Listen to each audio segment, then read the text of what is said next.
Maing buntag 'no, and since sinimulan na naman ni Virgie yung kay Charlie Kirk, siguro my question dun, ano na nangyari sa Amerika? Ano na nangyari sa atin? And ang gulo-gulo ng US ngayon, maski naman tayo magulo, and ang tanong ko, how do we now protect ourselves? Kasi somehow maapektuhan tayo. Pero the first concern nako is, how come this happened? Kasi yung Charlie Kirk din, hindi naman masamang tao. What he was trying to do, he'd go to campuses trying to correct the wrong, teachings ng colleges. Kasi mali na ang turo, 'di ba? Like for example, I realized he was not against gays, but he was against transgenderism. Kasi ang gay is just a choice, 'di ba? Pero to transition from a man to a woman, mali na talaga, 'di ba? Now gay ka, their choice 'yan, eh. Inamin mong lalaki ka pero gay ka lang. So he was against transgenderism now, like para for example, he would talk about what is a woman. In one of his debates, sabi niya, a woman is when I feel like a woman, I'm a woman. Dili man na definition. That is delusional, di ba? So he was against that. He was for strict implementation of the illegal immigration law. Para bang if you're not legally for America, umalis ka dyan. And that's just implementation of the law. 'Di ba? Tapos he was against abortion, he was anything against wrong definition. Like for example, abortion, sabi lang niya ang stance niya sa abortion, 'pag nagsimula na form 'yan, buhay na 'yan. Yung iba sabi hindi pa lumabas, so hindi pa buhay. So, he was just trying to correct definitions. He was assassinated because ang accusation sa kanya, he is fascist. Alam mo yung fascist? Okay? Ano ba ibig sabihin ng fascism? Fascism is absolute authoritarian rule, na ayaw nila yun. So si Donald Trump karon is accused of being a fascist. Para siyang si Hitler. Now, so yun ang against sila. Namatay siya because of that accusation. I would like to discuss with you this concept of absolute authoritarian rule. Pero may tanong ako sa inyo. Yung bumaril ba sa kanya, nagsisisi na ngayon? Yung bumaril ba sa kanya, naniniwala siya masama siyang tao? Kung nagsisisi siya, sana hindi niya hinintay yung tatay niya na i-surrender siya. Kasi tarong man yung papa, tarong man, 'di ba? Ako, I believe he thought he was doing the world a favor. Kasi you're willing to kill, eh. He did the world a favor. Siguro inisip niya sa kulungan niya ngayon, "Why are you doing this to me? I did you a favor, I remove an evil person." Because para sa kanya, evil si Charlie Kirk. Pero ang tanong ko, paano nangyari yun? How can people believe na tama ang pumatay kasi against lang sa kanila? I want you to think about that. But then I have another question. Think about the concept of absolute authoritarian rule. Do you like the concept? Do you like the idea? Absolute authoritarian rule. Dun siya pinatay, because akala nila fascist siya, meaning ang bine-endorse niya absolute authoritarian rule. So ano ang paminaw ninyo? O how do you feel about the idea of absolute authoritarian rule? Are you willing to be under absolute authoritarian rule?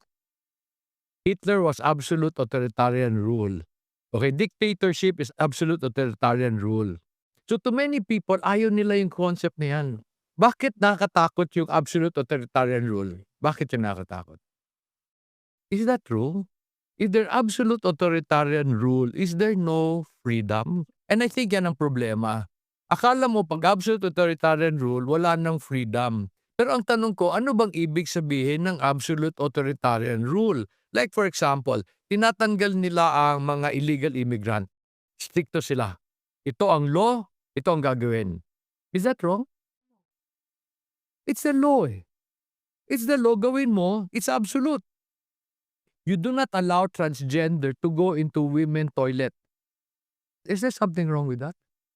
But there's something wrong with that. Lalaki yun, eh. Hindi naman siya putol pa, eh. Lalaki pa rin siya. Feeling lang niya babae siya, di ba? So, now America is imposing rules. These are rules they have decided on.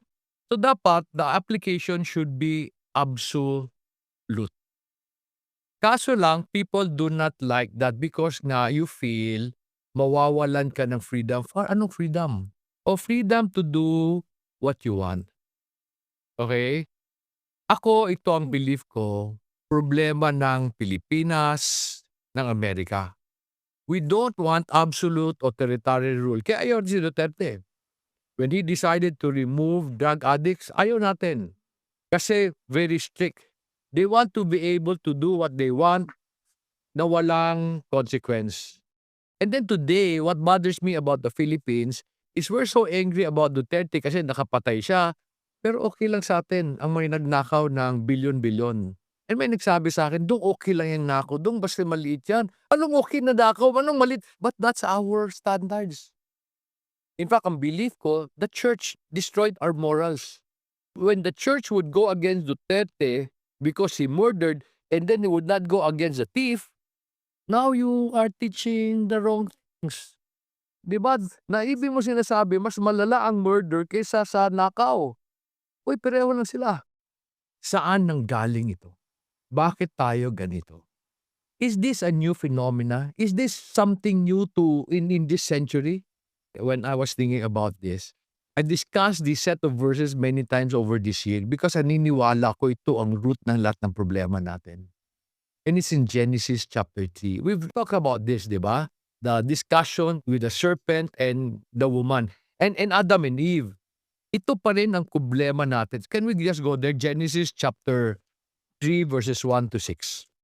Sabi niya, "Now the serpent was more crafty than any beast of the field which the Lord God had made. And he said to the woman, Indeed, as God said, you shall not eat from any tree of the garden. And the woman said to the serpent, From the fruit of the trees of the garden we may eat. But from the fruit of the tree which is in the middle of the garden, God has said, You shall not eat from it or touch it, or you will die. The serpent said to the woman, You surely will not die." Verse 5. "For God knows that in the day you eat from it, your eyes will be open, and you will be like God, knowing good and evil." When the woman saw that the tree was good for food, and that it was a delight to the eyes, and that the tree was desirable to make one wise, she took from its fruit and ate, and that she gave also to her husband with her, and he ate. Hindi ko di-discuss yung buong storya, but I will just choose some important things that I think is related to our situation today. They were talking about the fruit of a special tree. Ano ba ang significance nung fruit na yon? Ano ba ang ibig sabihin? Now, before we discuss that, let me share with you some of the perspective ng mga tao who do not like God. Sabi nila, ang damot naman ni God. Mamimigay lang siya, but hindi na lang niya inallow sila kumain from the tree. Now, ang question ko, madamot ba si God? You see, sabi ko sa inyo, walang sinabi ang Bible that that tree is special. Walang sinabi ang Bible that it has unique fruit. When God planted the garden, He chose two trees. Ito, tree of life. Ito, tree of the knowledge of good and evil. So which means, it is highly probable that there were other trees with the same fruit. Tama? So God did not deprive them of the fruit. God deprived them of the tree. Parang dito, no, marami akong tinanim na mulberry. Parang sinabi ko, yung mulberry na, huwag niyong gagalawin yan. I chose that mulberry for myself. Okay? So, hindi madamot si God. Pero on the other hand, may nagsabi rin, why would you follow a God who does not want you to be knowledgeable? Kasi sabi, do not eat of the tree of the knowledge of good and evil. Is that true? Ayaw ba ni God tayo maging knowledgeable? Ayaw ba niya tayo maging knowledgeable? If you look at the Bible, He will tell you many things. In fact, the Bible was written for our instruction. Okay, and I believe science was created to help us understand God. Pero some people will now say, science is better because it explains. Science is something created by God. Bakit? Because we have the capacity to understand. Because we were created in His image and in His likeness. Hindi madamot si God. Hindi sa ayaw niya tayo maging marunong. Let me now ask you again, what is the significance of the tree? What is significance of that fruit? Ano ang issue na pinaglalabanan nila? When God said, "Do not eat from it," ano ang issue ngayon? Kung siya ang owner, ako ni, tas kamo obedience, o sa ano issue? The issue is control. Oh, the issue is control. Now, if you disobey, I am still authority. 'Di ba? The command was just saying, I am in control. Nung kinain nila, ano ginawa nila? Anong sinabi nila kay God? No, we are in control. You're not in control. We are in control. The fruit represents control. Who is authority? Now, ayaw ng mga tao na God defines what is good and what is evil. Yan ang problema today. Because people wants the ability to be able to define what is good and what is evil. So sabi nila, truth is relative. Totoo yun. Truth nyo is relative to me. However, my truth is not relative to the Lord. The Lord's truth is absolute. Pag sabi niya ito ang babae, ito ang babae. Now, you decide. Ayoko yung definition mo. So, ang lalaki naging transgender. Ano ang klaseng buhay ng transgender? Can you think about what kind of life do they have? Is that a good life? It's a very expensive life. Nagme-maintain ka ng hormones. 'Di ba? You struggle with society. It will not give you peace. When God designed us, He designed us so that we can enjoy life. When you choose to go against the Lord, you will never have peace. See, God designs ito good, ito evil. When you go against His standard, God is not against you having knowledge. God wants you to have a lot of knowledge. And I believe this is the reason why He continues to reveal things to us. Even in farming, re-reveal niya ano tama, ano mali. Because it is important for Him that we succeed. Pero to define what is good and what is evil, yan problema yan. So Satan came to them in the garden. Sabi ni Satan, that is not true. Alam ni God that when you take of the fruit, you will be like God knowing good. May tanong ako. Think about it ha. Ayaw ba ni God na maging katulad tayo niya? Do you know that we were created in God's image and likeness? So that means He wants us to be like Him. Nga ayaw niya. That you decide what is good and what is evil. Alam ba niyo ano nangyari sa garden that time? Alam niyo nangyari? Many people do not want to follow God. That day, who did they follow? Oh, they followed Satan. Galit ang mga tao that we become disciples of Jesus. When you reject Jesus, who did you accept? Who did you become a disciple of? Can you turn your Bibles to James chapter 4 verse 4? Sabi ng James chapter 4 verse 4, you adulteresses, do you not know that friendship with the world is hostility toward God? Therefore, whoever wishes to be a friend of the world makes himself an enemy of God. Do you know what Charlie Kirk was trying to do? He was trying to restore people to friendship with the Lord. Yeah. He was trying to help them understand, ito gusto ni God para sa inyo. He wanted them to live a good life. Eh yan, sabi ng mga tao, ayoko yan. Gusto ko to. What's happening to us today? Maraming tao ang ayaw sumunod kay Jesus. Ang tanong ko, what's wrong with Jesus? Why do you study Buddha? Wala akong problema. Why, what's wrong with Jesus? You study Muhammad, hindi na ako problema doon. But now, what's wrong with Jesus? What did He teach that is wrong? Di ba He even died for you? Sinong great man ang nagpakamatay para sa'yo? No one. So everybody is against being a disciple of Jesus. When you reject being a disciple of Jesus, who do you become? You're the disciple of Satan. Exactly from the very beginning. God wants you to be like Him. Ang ayaw lang niya is you define what is good and what is evil. Yun lang ayaw niya. Bakit? Kasi mapapahamak eh. Mapapahamak ka. I hope si Ash will not mind. No? But last week, when we had lunch, nagtanong ako sa kanila, kung meron kang tanong kay God, anong tanong mo? Eh, ito yung tanong ni Ash, is tanong na maraming tao. Mabait naman ako ah. Bakit masama ang bumalik? Now, hindi ko alam yung complete answer. Pero may nangyayari masama, di ba? Like for example, why am I born poor? What's wrong with me? Bakit ako pinanis? Why am I born poor? Why am I born in a bad family? Kasi may mga nangyayari. Why did my family break down? May mga ganun, di ba? Mabait naman ako, I cannot answer everything, When did you know that you were poor? When you compared yourself with other people.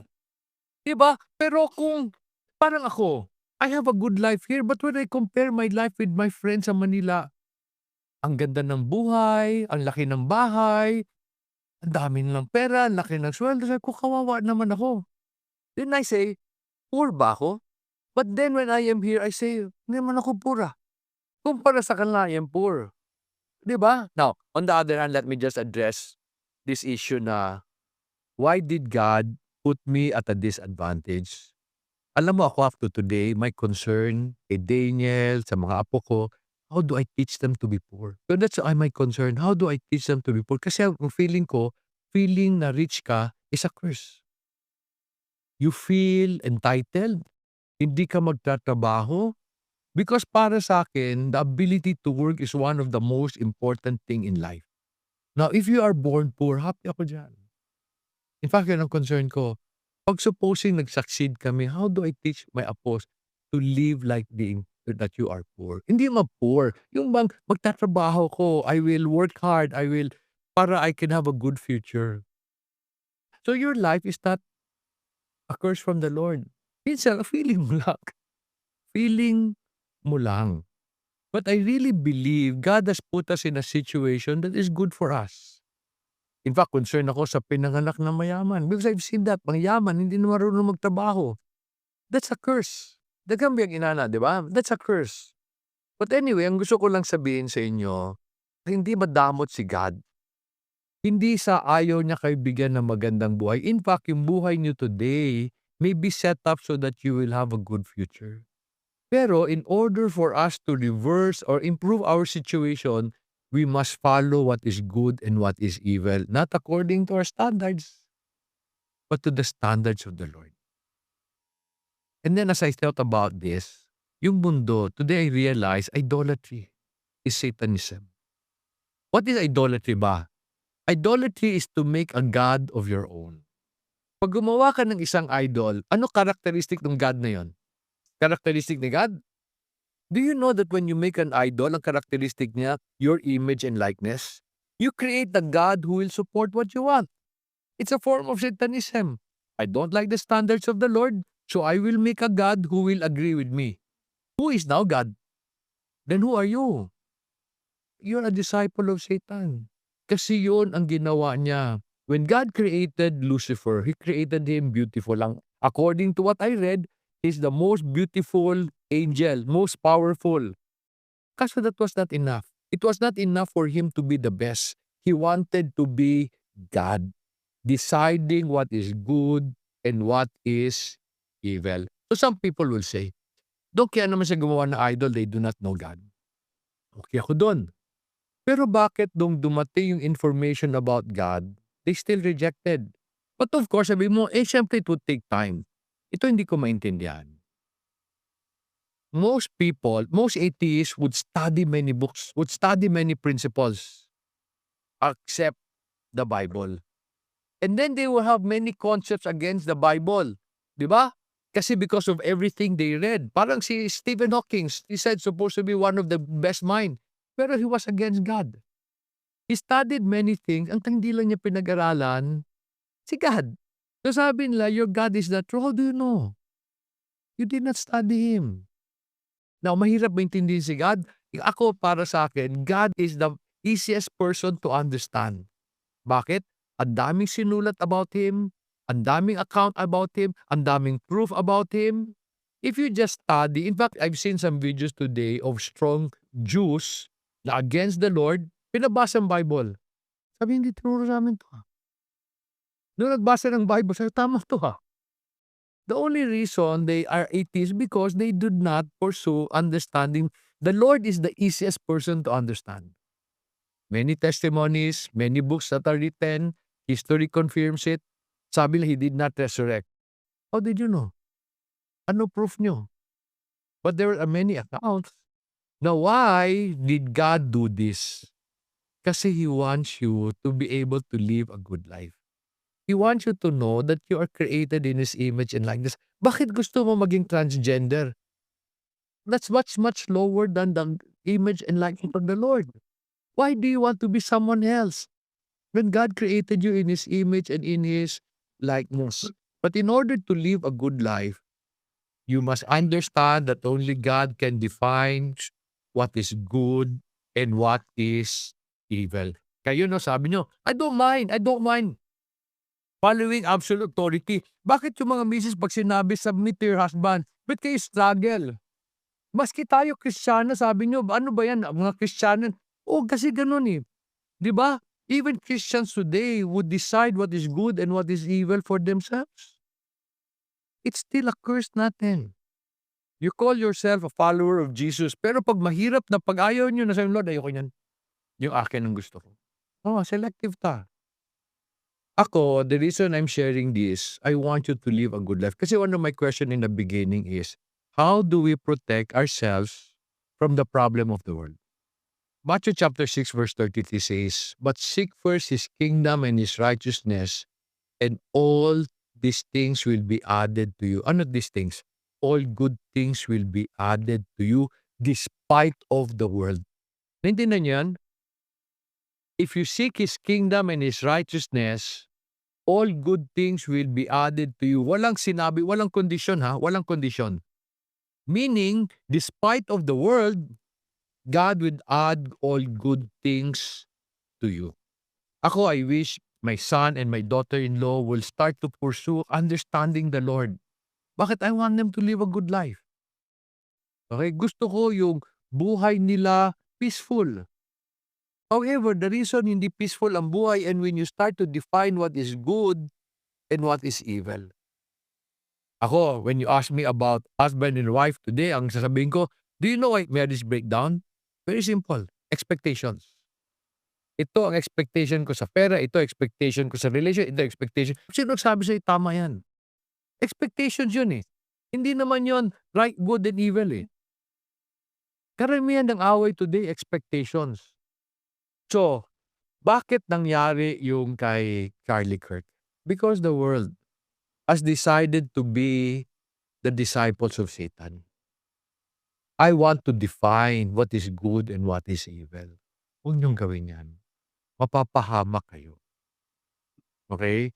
Sometimes then, we get into trouble. Sana okay lang kay husband. When she said, wala naman akong ginawang mali. Ba't nangyari ito?